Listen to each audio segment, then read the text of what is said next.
Morning, everyone.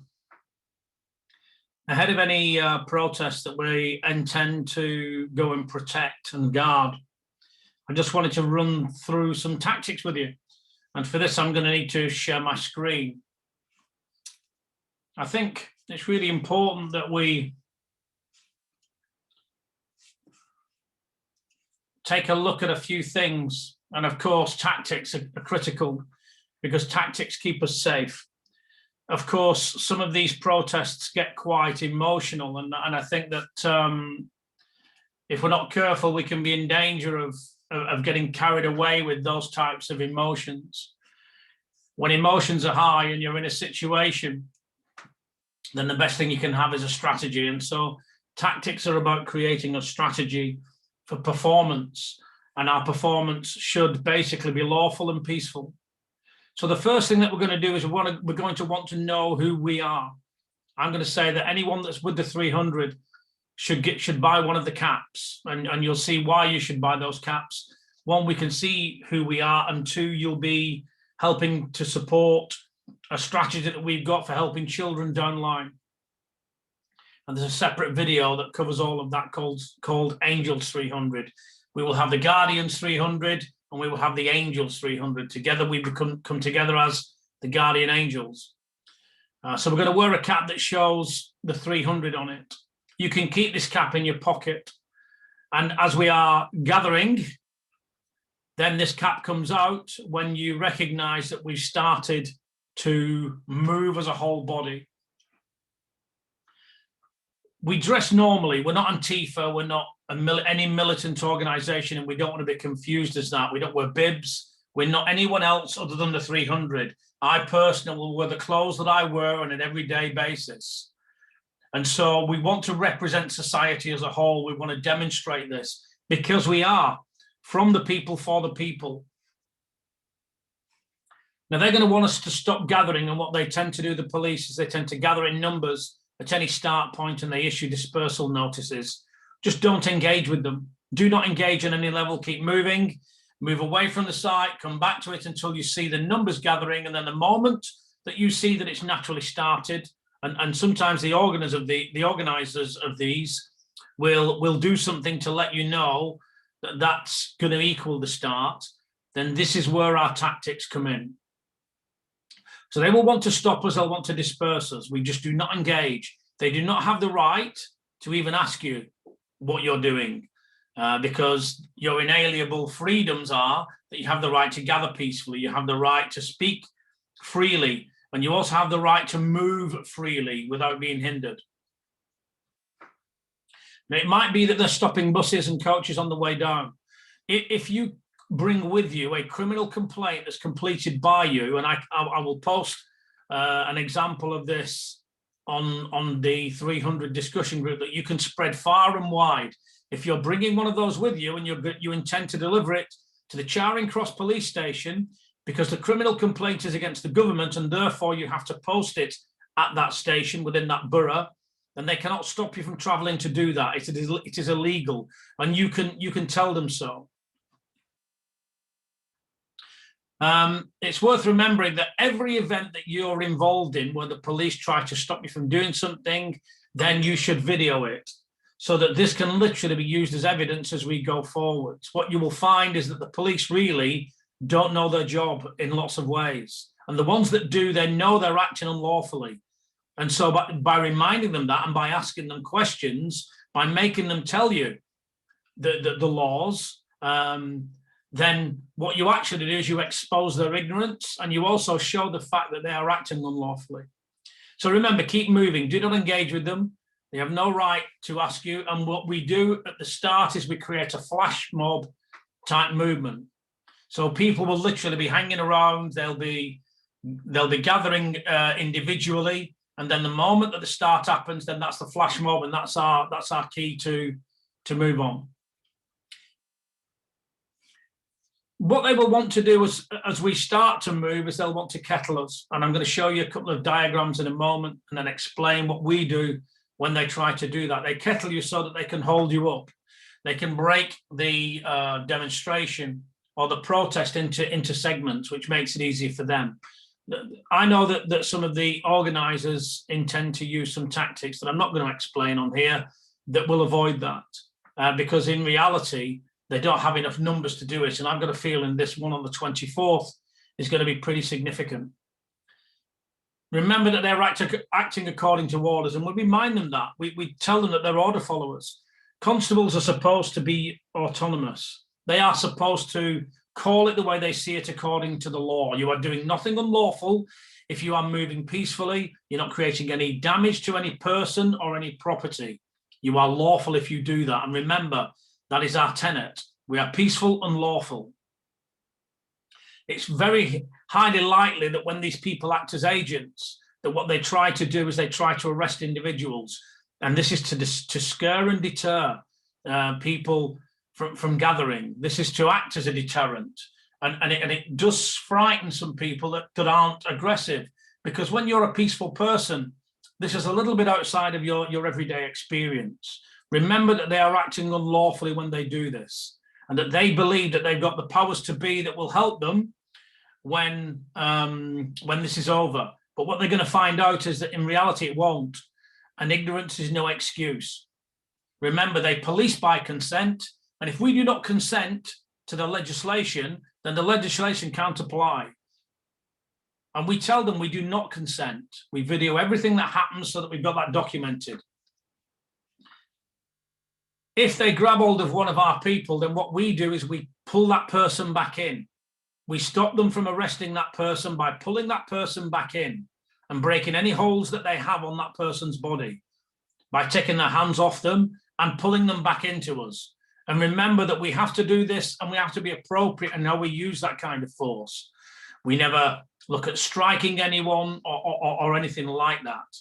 We want to take this person back, and we want to be lawful when we do this. We are maintaining a level of peace, and any force that we use has to be appropriate to the situation. We communicate with the police. We've got to remember that the police are part of our society. They're also under pressure by their bosses to do certain things. And of course, this is not useful to them because it turns them into agents. And it also turns them into order followers. And the most dangerous people in history are the ones that follow orders blindly. If you're a police person and you're questioning your job right now, you should be. Because you know that in a lot of these situations, you are not acting lawfully when you arrest people for exercising their basic human rights. It's worth remembering that the police do have families to feed, and the hierarchy know this. They're currently using this against them. I'm being contacted by lots of police who are worried about speaking out because they know that they're going to be punished if they do so. They're going to be exposed, and they're likely to lose their livelihoods.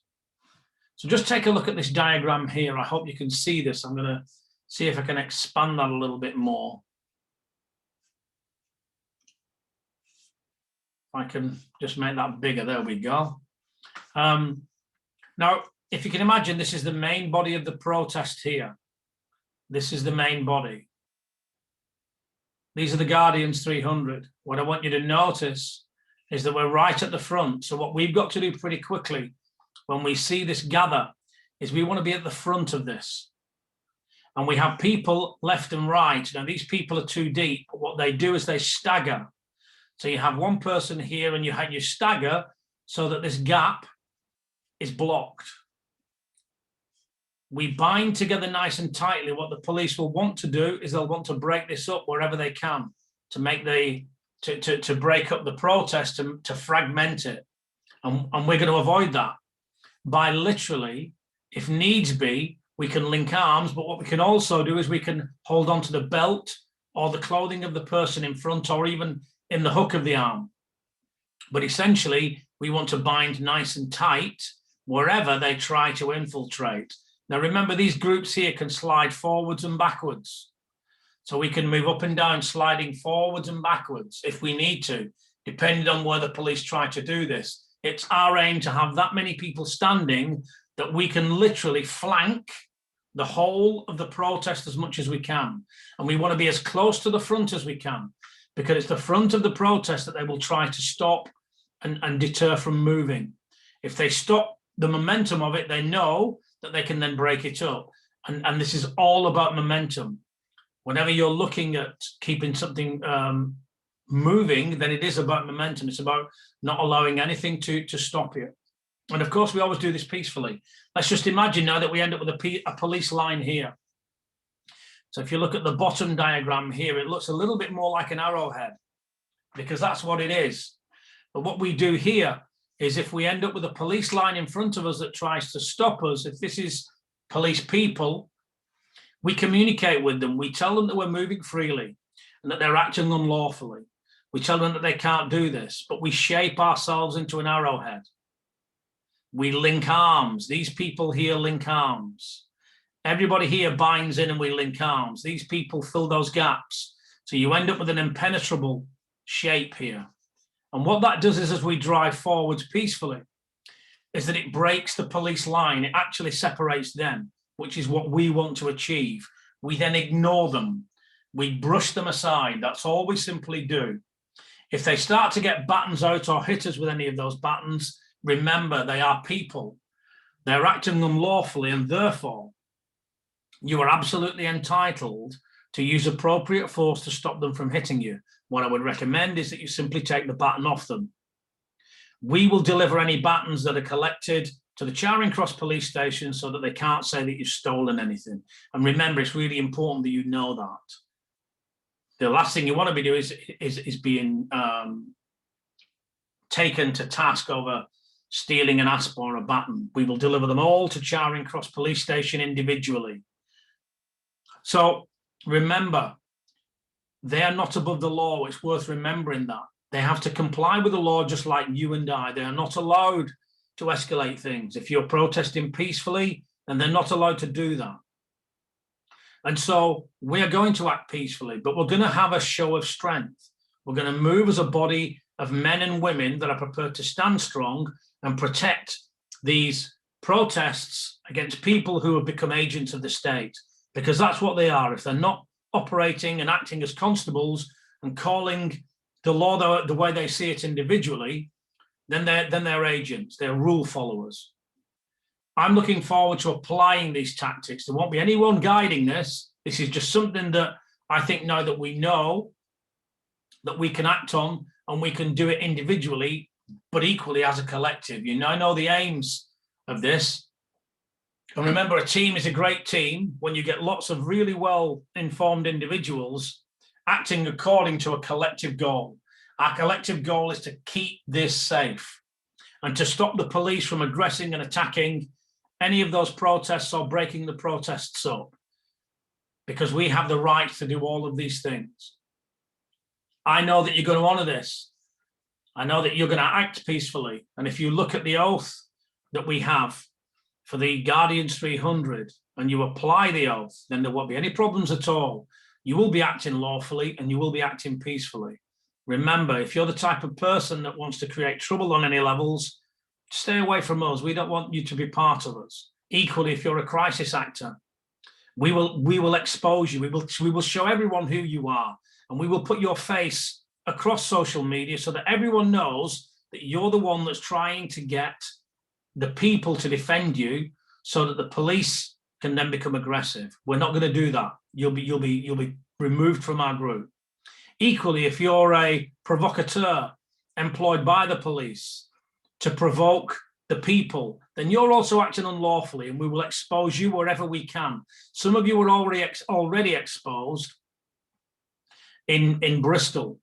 And so remember, we also know who you are, and that's not what the police should do. Police should behave lawfully. They should use the law. You are from the people, for the people. Take it right back to basics. Those were your origins. You should be proud of those origins, because in reality, that job comes with a lot of responsibility. I'm looking forward to seeing the 300 in London. And I'm looking forward to being part of the 300, because I can tell you now, as we start to gather force and we start to gather momentum, we will show the constables out there what they should be doing. They should be behaving peacefully and applying the law peacefully. I'll see you there.